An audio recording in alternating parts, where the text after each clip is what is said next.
കർത്താവിന്റെ ഉന്നതമായ നാമത്തിന് സ്വസ്ഥം ചെയ്യുന്നു. കർത്താവിന്റെ വിശുദ്ധ പൗരോഹിത്യത്തെ മഹത്വപ്പെടുത്തണമേ. കർത്താവെ, സഭയിലുള്ള സാന്നിധ്യം പ്രകടമാക്കണമേ.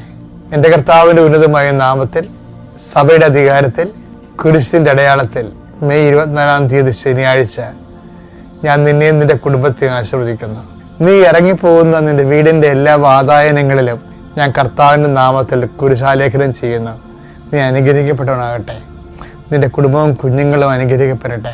നീ ഏത് ഭവനത്തിൽ പ്രവേശിച്ചാലും ആ ഭവനത്തിൽ സമാധാനം ആശംസിക്കാൻ പറഞ്ഞ കർത്താവിന്റെ നാമത്തിലെ ഞാൻ ഈ സമയത്ത്, ഈ പ്രഭാതത്തിലെ നിന്റെ കുടുംബത്തിൽ സമാധാനം ആശംസിക്കുന്നു. കർത്താവെ, സമാധാനം ആ മക്കൾ അനുഭവിക്കുവാനും അതിൽ കുടികൊള്ളുവാനും ഇടയാക്കണം പ്രാർത്ഥിക്കുന്നു.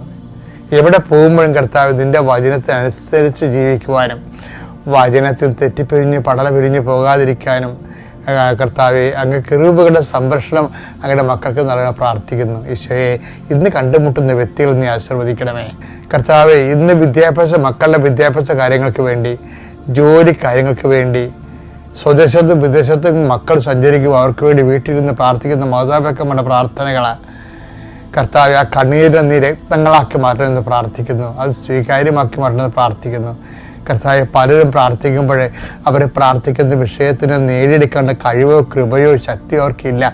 കർത്താവെ, ഞങ്ങൾ നിന്റെ പീഡാനുഭവത്തിൻ്റെ ശക്തിയാൽ, കുരിശുമരണത്തിൻ്റെ ശക്തിയാൽ, അതിനേക്കാൾ വരുന്ന ഉയർത്തെഴുന്നേൽപ്പിൻ്റെ ശക്തിയാൽ അങ്ങയുടെ മക്കളുടെ പ്രാർത്ഥനകൾ ചെവിക്കൊള്ളുകയും മാതാവിൻ്റെ മധ്യസ്ഥത അവ സ്വീകരിക്കപ്പെടുകയും ദൈവത്തിൻ്റെ കണ്ണീരുടെ അവർ വിതക്കാനുള്ള വിത്തുമായി പോകുന്നു.